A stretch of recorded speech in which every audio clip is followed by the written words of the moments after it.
Greetings, fellow humans. It's been a long week. I needed some tea. So let's do this. This is the top 10 reasons why I think people go ghost or disappear off the face of the earth when they're on BookTube AuthorTube. 10 reasons. Mine.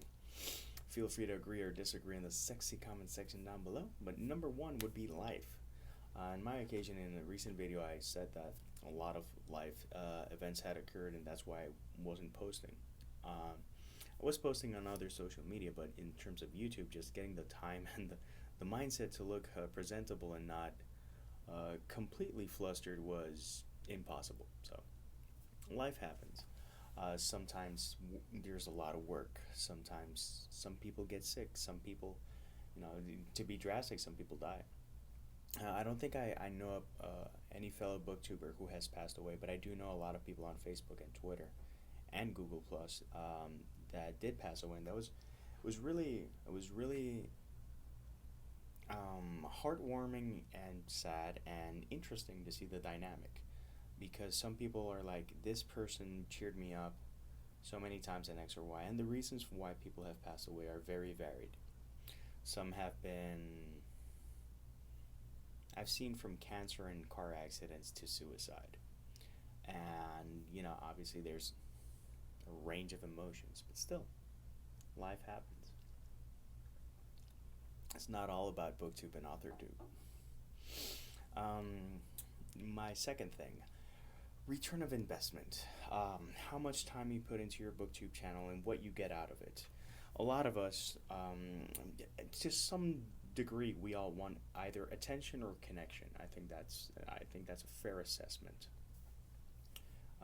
If we get a video that gets a lot of views, that's always, people like me.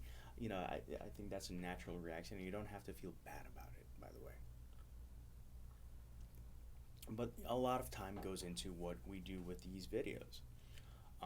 I keep it chatty. I don't edit, but I'm trying to offer subtitles and stuff to up the production value. But still, a lot of time is invested. This 20 minutes here, 30 minutes there, 15 minutes here, 5 minutes here, whatnot.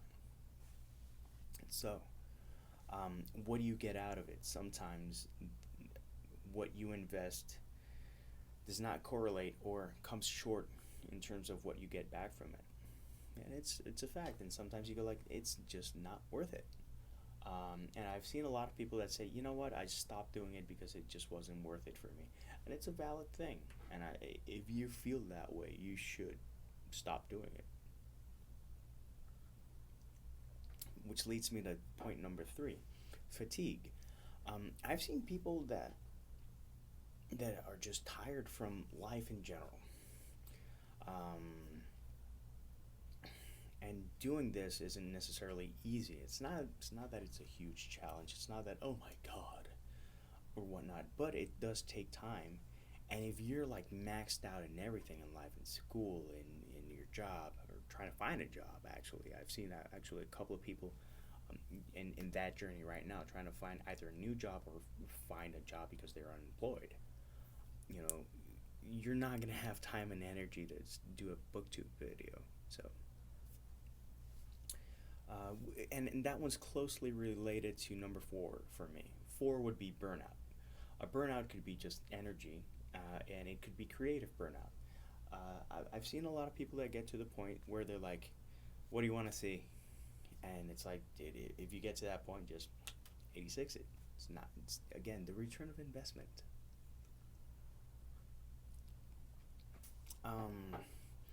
As you can see, all of these lead one into the other, and they're kind of linked often. Number 5 for me would be frustration. And there's so many things to get frustrated about on BookTube and AuthorTube. One thing that frustrates me to no end is that sometimes if I upload 2 videos, YouTube decides to unsubscribe people from my channel. Or you see a correlation between uploading consistently and seeing subscribers unsubscribe, and you wonder if it's the system or if you're just not connecting and suck.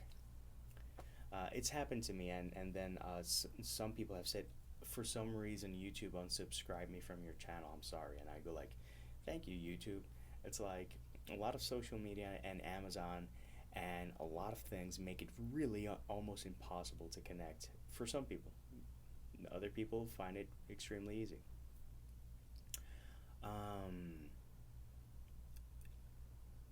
And frustration can also be the discussions you have with people that maybe your point of view, people don't agree with you. I've had a really good experience in terms of the comments that I've gotten and the discussions and conversations that I've had, even with people that I disagree with. I've been really fortunate in terms of that. But, maybe it's like, people just don't understand me. Yeah, that could be a reaction. And, if you're doing something that frustrates you, stop doing it. Number 6 would be identity crisis. I've seen a lot of people that don't know what to do with their channel, and then they do a second channel and they try to put more attention to the second channel, and the first channel suffers and the second channel doesn't take off, and they're like, what am I gonna do? I lump it all on this channel. I'm too lazy and I'm doing way too many things to bother. And also, I've always been pretty clear on what I do, why I do it, and how I do it. And I'm always trying to have fun or engage people in some way. I always try to keep it real. I don't know. Quirky, conversational, chatty, that's me. I try to be honest, and I try to be consistent that my answer today is going to be the same that I gave 3 years ago, and it's going to be the same that I give 3 years in the future. In terms of like an overall opinion, I can change opinions, but in terms of things that represent who I am, if you ask me today what I think about equality and you ask me 20 years ago, it's going to be the same answer. So I try to be consistent. I'm all about connecting. I'm all about keeping it chatty, relaxed, not too overly produced, not too overly, because that's me. I don't want it to be. I want this channel and a lot of what I do to be unabridged in that sense. Some people in their search for numbers and clicks and likes and comments and whatnot will gravitate towards what's being popular and what's trending. Sometimes I check the trends and see if anything is interesting to me, and then I respond to that, but I don't actively search out the hottest tag or anything. Actually, I'll a ton of tag replies. Eventually I'll get to them, but not today. Number 7 is one that I'm actually really, really fortunate. Trolls and harassment. There are some people that have had to quit social media altogether because of trolls. I had one person harass me way back when. This person was from Google Plus, and it was a scary experience, and it was tepid and minuscule in comparison to stuff that I've seen people endure or have to go through. I know someone that they had to change their emails. They had to completely clean out all social media because someone was stalking them, like hardcore. We keep in touch, and it's just drastic to see that some people have to get to that point, and if there's a valid reason to ghost the hell out of yourself, that's one.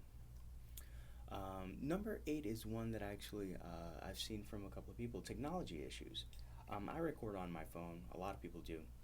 Some people have equipment, and they expect a certain standard from their videos, and if they don't achieve those standards, if they don't meet those standards, they're not going to put out a video.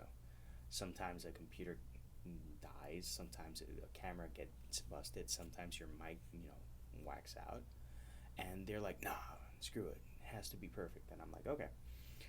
If you've seen this channel, I don't particularly adhere to being perfect.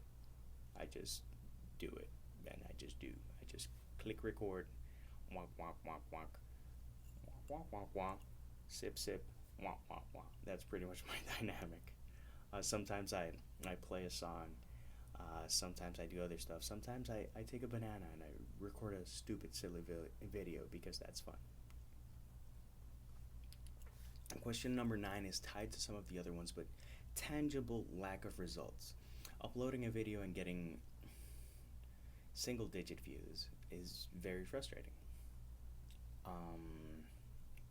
Again, goes back to the return of investment one. This one's more tangible. For me, most of my videos average double digits, in the 30 to 50 mark, if that. And sometimes I go like, I should stop doing this, but I remember Mom's responses to my videos, and I've seen responses of certain people that see my videos, and not all of my content, but certain videos have arrived at the right time for certain people, and maybe someone needs to hear that, and that keeps driving me. But continually seeing and trying different things and seeing no results, that's gonna frustrate the shit out of you, and you're just gonna say, to hell with it. And I would completely understand that, and I've always a couple of times I've been on the brink of that. Oh, the drama.